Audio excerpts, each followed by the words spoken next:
Le dîner de Babette.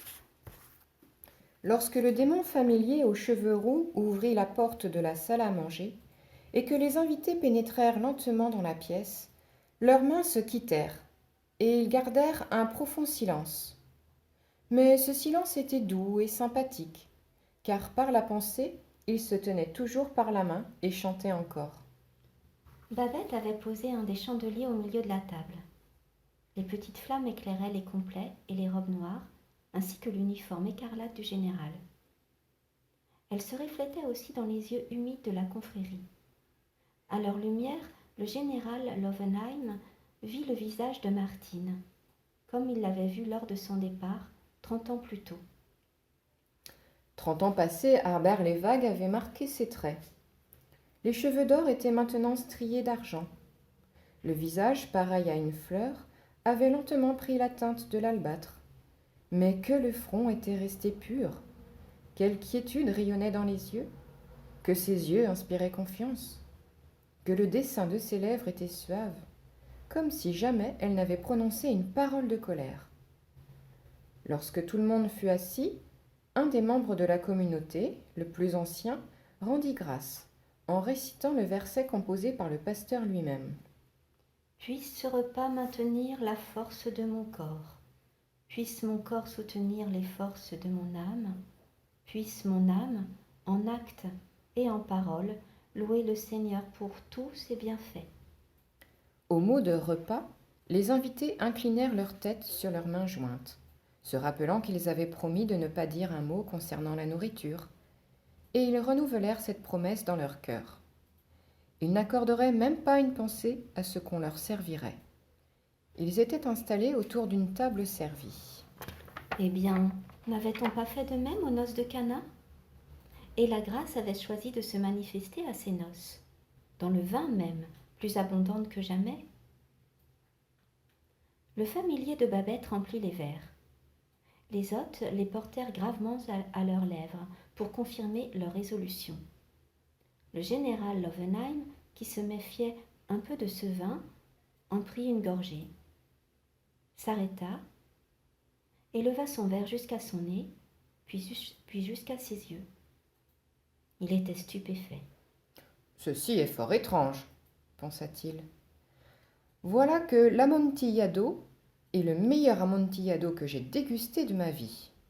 Un peu plus tard, pour se remettre de sa surprise, il prit une cuillerée de potage, en prit une seconde, puis il déposa sa cuillère. Étrange, de plus en plus étrange, murmura-t-il, car il est évident que je mange un potage à la tortue. Et quel potage! Pris d'une sorte de curieuse panique, le général vida son verre. Les habitants de Berlévague n'avaient pas l'habitude de beaucoup parler en mangeant. Mais les langues se délièrent en quelque sorte ce soir-là. Un vieux frère raconta sa première rencontre avec le pasteur.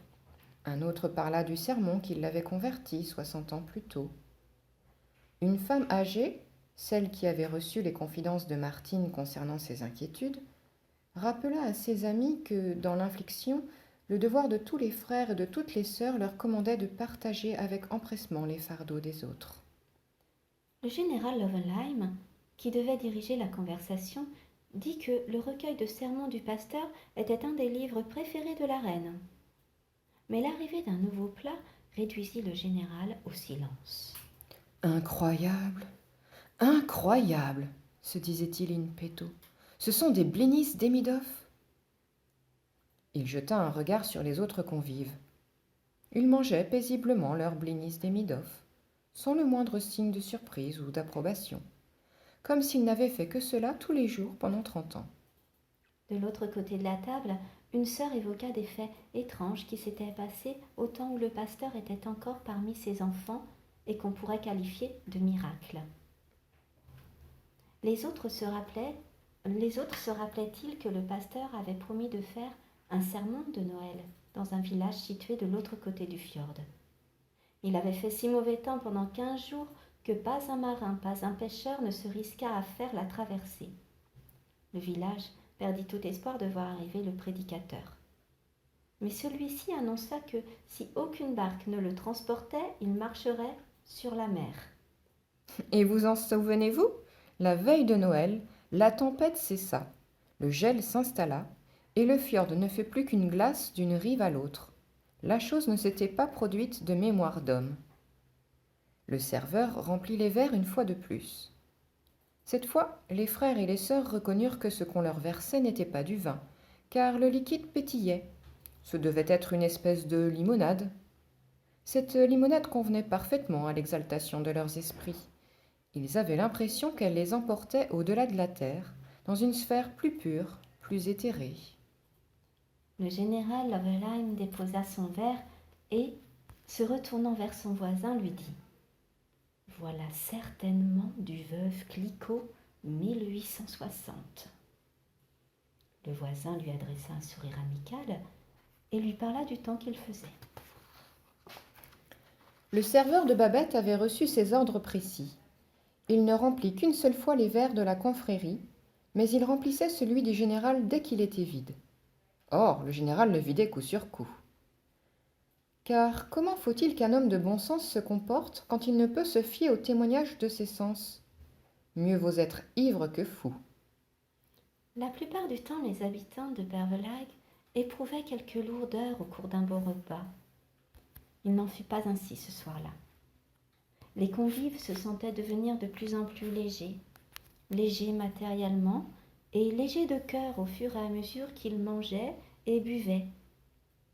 Inutile à présent de rappeler les uns aux autres le serment qu'ils avaient fait. Ils comprenaient que ce n'est pas en oubliant le manger et le boire, mais en ayant complètement renoncé à l'idée de boire et de manger, que l'homme mange et boit dans un juste état d'esprit. Le général, quant à lui, cessa de manger et resta immobile sur sa chaise. Une fois de plus, sa mémoire le ramenait à ce dîner de Paris auquel il avait pensé dans le traîneau. On avait servi un plat incroyablement recherché et savoureux. Il en avait demandé le nom à son voisin de table, le colonel Gallifet, qui lui avait répondu avec un sourire que c'étaient des cailles en sarcophage. Et il avait poursuivi en disant qu'il s'agissait là d'une invention du chef cuisinier du café anglais, où il dînait en ce moment. Or, ce cuisinier, connu dans tout Paris pour le plus grand génie culinaire du siècle, était, chose surprenante, une femme. En vérité, ajouta encore le colonel Gallifet, cette femme est en train de transformer un dîner au café anglais en une sorte d'affaire d'amour. Une affaire d'amour de la catégorie noble et romanesque, qui ne fait pas de distinction entre l'appétit physique et l'appétit spirituel. Autrefois, je me suis battue en duel pour l'amour d'une belle dame. Aujourd'hui, mon jeune ami, il n'y a pas de femme à Paris pour laquelle je serais aussi prêt à verser mon sang que pour cette cuisinière. Le général se tourna vers son voisin de gauche. « Ce que nous mangeons n'est autre que des cailles en sarcophage, dit-il. Le voisin, qui venait d'entendre la description d'un miracle, accorda à cette remarque un sourire absent. Puis il hocha la tête en murmurant « Évidemment, que voulez-vous que ce soit d'autre ?» La conversation avait passé des miracles opérés par le maître aux miracles de bonté et de charité accomplis par ses filles. Le vieux frère, qui avait entonné le cantique, cita les paroles du pasteur. « Les seules choses que nous pourrons emporter en quittant cette vie terrestre seront celles que nous aurons données aux autres. » Les invités sourirent. Quel nabab ces pauvres et simples filles ne seront-elles pas dans l'au-delà? Le général Lovenheim ne se tenait plus de rien.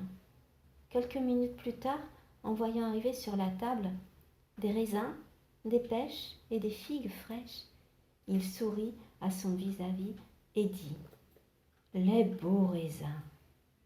Et le voisin répondit « Ils arrivèrent jusqu'à la vallée d'École, où ils coupèrent une branche de vigne avec une grappe de raisin qu'ils portèrent à deux au moyen d'une perche. » Alors le général comprit que le moment était venu de faire un discours. Il se leva très droit dans son bel uniforme. Nul autre parmi les convives ne s'était levé pour faire un discours. Les vieux membres de la communauté ouvrirent tout grands leurs yeux, dans une joyeuse attente. Ils étaient accoutumés à voir des marins et des vagabonds ivres-morts par l'effet de la grossière eau-de-vie du pays. Mais ils ne reconnurent pas chez le brillant soldat, qui fréquentait les cours princières, les traces de l'ivresse dues au plus noble vin de ce monde.